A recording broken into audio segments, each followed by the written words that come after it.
So I like to comment on stories. The good, the bad, the indifferent. As long as I can glean valuable lessons for human consumption, but mostly to help us become better human beings. And Jon Gruden's resignation due to his controversial emails are no different.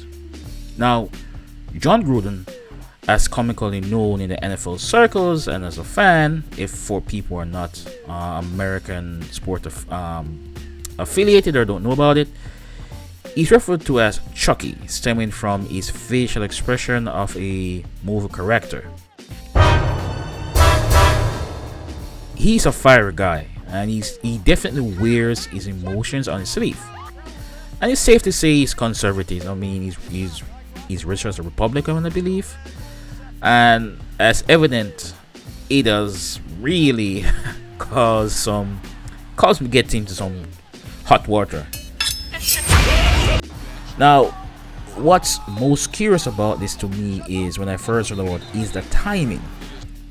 The timing of these released emails, on October 8th, Friday afternoon after a news conference. I've come to learn, the more I grow, is that human beings rarely does anything arbitrarily. Again, I'll say this, folks. People don't do things arbitrarily or just, a happy chance, it just happened. No. Typically, it's very rare. Something has triggered this, and I think, guys, that it could be stemmed from his losing, or there's some internal rift or whatever, or he really ticked off someone major in the NFL or whoever.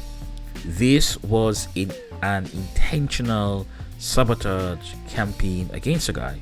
Now, it's neither here nor there who he is to me. I mean, he's a public figure, but when you just release emails like this, it's always a curious thing. You see it in the movies all the time. Oh, all of a sudden we just hear about this story, and it happened like 2 months ago. It doesn't jive. I mean, this had a motive behind it. And the second thing about this, it's reported that the 50-year-old casually and frequently unleashed misogynistic and homophobic language to denigrate NFL players from 2010 all the way to 2018 when he rejoined the Raiders. My question is this: how is it that prior to rejoining the NFL the Las Vegas Raiders, you're telling me ESPN didn't know that he had these views? The NFL was investigating from 2011, at least as early as that. So I think this was intentionally kept under the wraps, and this, I believe, is due to the white privilege afforded that he really would have a strong interest in going in pretty working sure with Derek Carr and getting if Derek this Carr to was the next a level. black guy, I believe he could help him out tremendously and make him into the like Tomlin, Hall of Fame type quarterback. And we think Flores, Mike Flores, the guy, the Dolphins head coach, and so forth. They'll be gone. They'll be given the step. They would have to go. And it's funny, it just goes to see that, goes to show the double standard of that's what he bring back. The world. Life isn't fair. I understand that, but you got to call a spade a spade. You can't hit one way here and just soften the blow on this side. As it relates to Jon Gruden's life in terms of a coach, a football coach, it's hard to say. Maybe after a few years, when this story has died down from the public's view, I mean, the memories and the feelings will still be there. Let's be frank.